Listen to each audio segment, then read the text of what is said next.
نبی کریم صلی اللہ تعالی علیہ وآلہ وسلم کے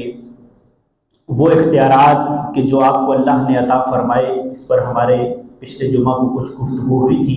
اسی گفتگو کا اگلا حصہ چند منٹوں میں عرض کرنے کی گزارش کروں گا۔ آقا کریم صلی اللہ تعالی علیہ وآلہ وسلم، اللہ پاک نے آپ کو وہ کمالات، وہ اعزازات، وہ انعامات عطا فرمائے جو نہ آج سے پہلے کسی کو دیے گئے اور نہ قیامت تک کسی کو دیے جائیں گے۔ گویا کہ اللہ پاک نے اپنی قدرت کاملہ کے ذریعے،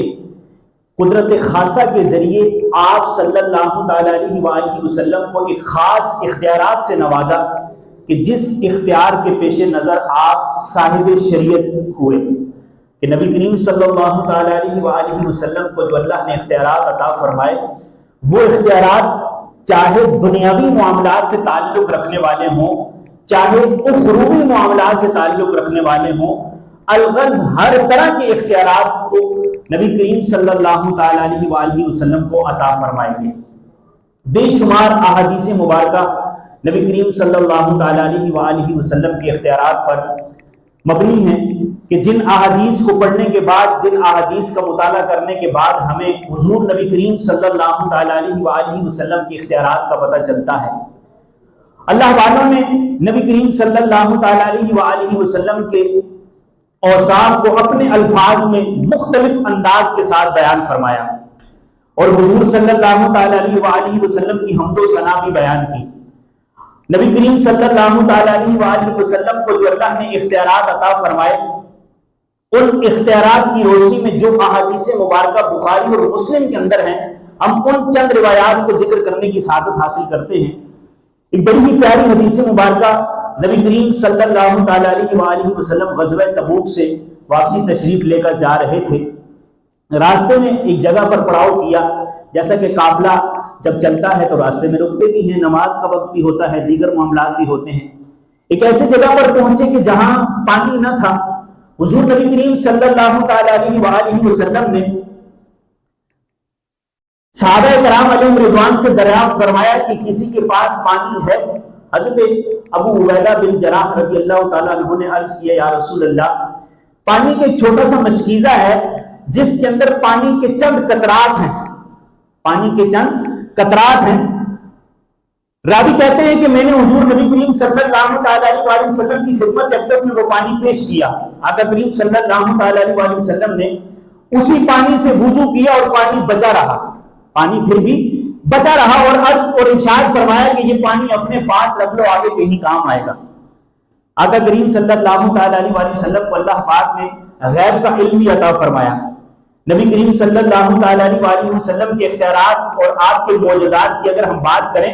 تو قرآن کریم فرقان حمید کی آیات ہی ہمیں بتاتی ہیں کہ حضور کو اللہ نے علم غیب اور وہ کمالات، وہ انعامات عطا فرمائے کہ ہم خوش نصیب ہیں کہ اللہ نے ہمیں حضور کی امت میں رکھا ہے۔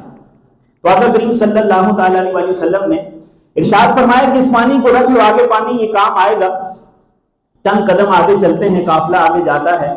ایک اور قافلہ ساتھ مل جاتا ہے، وہ قافلے والے بڑے پریشان ہوتے ہیں۔ حضرت ابو عبیدہ بن جراح رضی اللہ تعالیٰ عنہ فرماتے ہیں کہ ہم وہاں رکے اور حضور صلی اللہ تعالی علیہ وآلہ وسلم بھی رکے۔ آقا کریم صلی اللہ تعالی علیہ وآلہ وسلم نے صحابہ کرام علیہ رضوان سے پوچھا کہ کیوں پریشان کھڑے ہو، کیوں پریشان ہو؟ تو صحابہ کرام علیہ رضوان نے عرض کیا، یا رسول اللہ، قافلے کا ایک جگہ پڑاؤ ہوا ہے، پانی نہیں ہے، مویشی ہیں ساتھ، اونٹ بھی ہیں، چوپائے بھی ہیں جنہیں پانی کی طلب ہے، انسان بھی ہیں، صحابہ ہیں کہ جنہوں نے وضو کرنا ہے، کسی نے غسل کرنا ہے، پانی نہیں ہے۔ جنگ سے واپسی کا سفر ہے، اور سفر جو ہے وہ کئی دنوں پر مشتمل ہوتا تھا، اس وقت پیدل سفر ہوتا تھا، خچروں پر، اونٹوں پر، گھوڑوں پر۔ تو صحابہ کرام علیہ رضوان کی اس پریشانی کو دیکھ کر حضور صلی اللہ تعالی علیہ وآلہ وسلم نے ارشاد فرمایا کہ پریشان ہونے کی ضرورت نہیں۔ ابو عبیدہ بن جراح رضی اللہ تعالیٰ عنہ سے فرمایا وہ پانی کا مشکیزہ لاؤ جس میں پانی کے چند قطرات تھے، اور اس پانی کے چند قطرات سے حضور نے وضو بھی فرما لیا تھا، وہ پانی ابھی بھی بچا ہوا تھا۔ اب اس قافلے میں کتنے افراد تھے؟ 35,000 صحابہ کرام علیہ رضوان کی یہ جماعت تھی، اور اس میں 10,000 جو ہے وہ گھوڑے اور خچر تھے، 15,000 اونٹ تھے۔ اتنی تعداد میں یہ قافلہ تھا جس قافلے کو پانی کی طلب تھی اور پانی کے چند قطرے تھے، نبی کریم صلی اللہ تعالی علیہ وسلم نے وہ مشکیزہ منگوایا، ابو عبیدہ بن جراح رضی اللہ تعالیٰ عنہ نے حضور کی خدمت میں پیش کیا۔ آقا صلی اللہ تعالی علیہ وسلم نے، حدیث کے الفاظ ہیں، نبی کریم صلی اللہ تعالی علیہ وسلم نے وضع یدہ، آقا صلی اللہ تعالی علیہ وسلم نے اس پانی کے پیالے پر ہاتھ رکھا اور چند قطروں میں پانی میں انگلیاں ڈالی اور پانی کے چشمے جاری ہو گئے۔ اور جب پانی کے چشمے جاری ہوئے، جتنے بھی صحابہ تھے سب نے اپنی طلب کو پورا کیا، کسی نے پیا، کسی نے وضو کیا، کسی نے اپنی جو ہے وہ حاجت کو پورا کیا، چوپایوں نے پیا،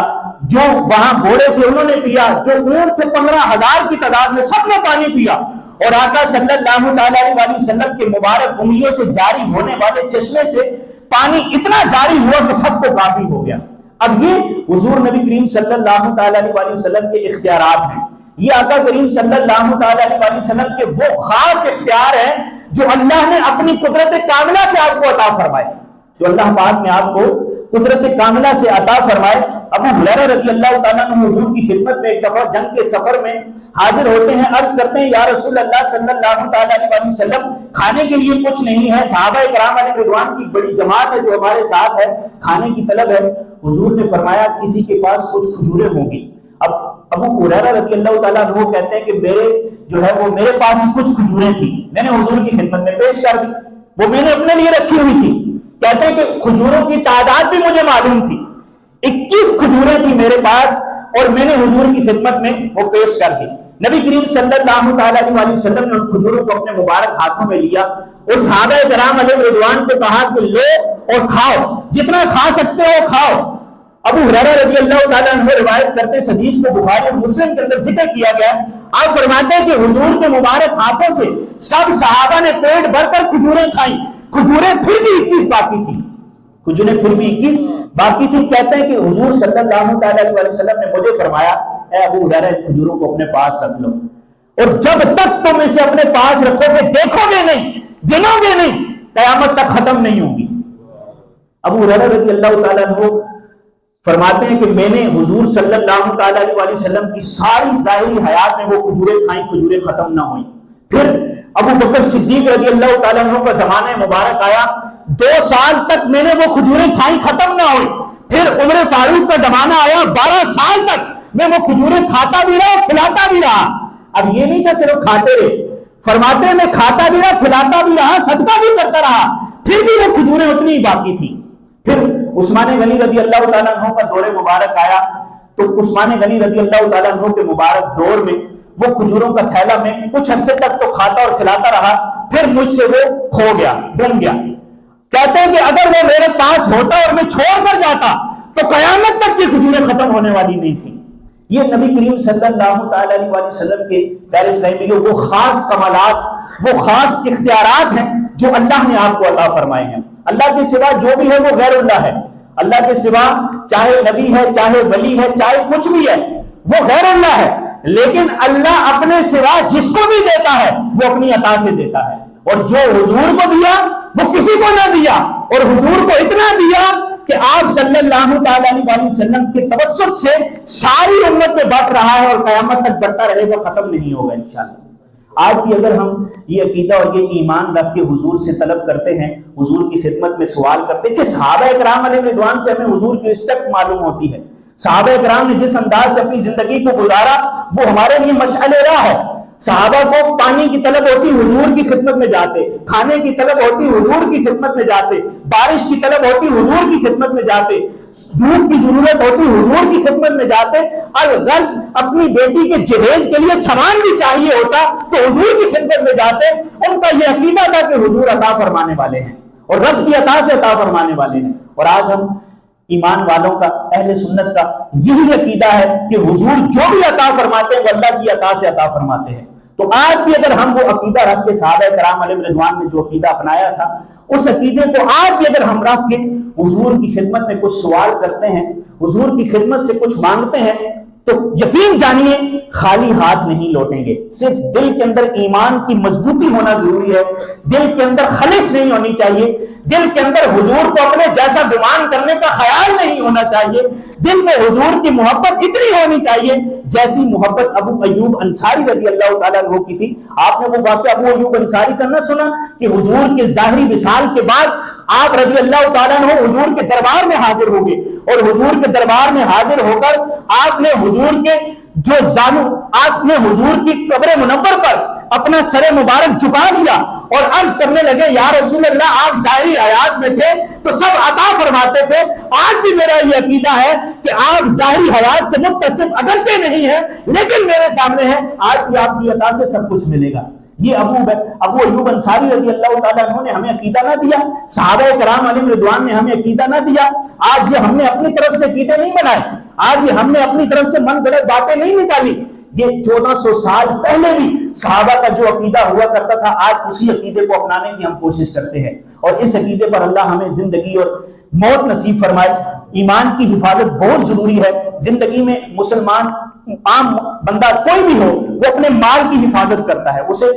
طلب ہوتی ہے کہ میرا مال کہیں سلب نہ ہو جائے، مال کی بڑی فکر ہے، مال کہیں گم نہ ہو جائے، مال کہیں ضائع نہ ہو جائے، تجارت میں نقصان نہ ہو جائے۔ لیکن انسان کی سب سے قیمتی چیز جو اس کے مال سے بھی بہت گنا زیادہ ہے وہ ایمان ہے، اور ایمان کی حفاظت کی فکر ہم سب کو ہونی چاہیے۔ ایمان کی سلامتی کی دعا ہمیں کرتے رہنا چاہیے، جہاں ہم اپنی دعاؤں میں رزق کی برکت کی دعا کرتے ہیں وہاں ایمان کی سلامتی کی بھی دعا کریں کہ یا اللہ ہم سے ایمان ہمارا نہ چھنے، بری صحبت نہ ملے، کسی ایسے کی صحبت میں نہ بیٹھ جائیں جو حضور کے در سے دور کر دے، جو صحابہ کے در سے دور کر دے، جو اللہ کے ولیوں کے در سے دور کر دے۔ اللہ ہمیں درست عقیدے کو اپنانے کی توفیق نصیب فرمائے، آمین۔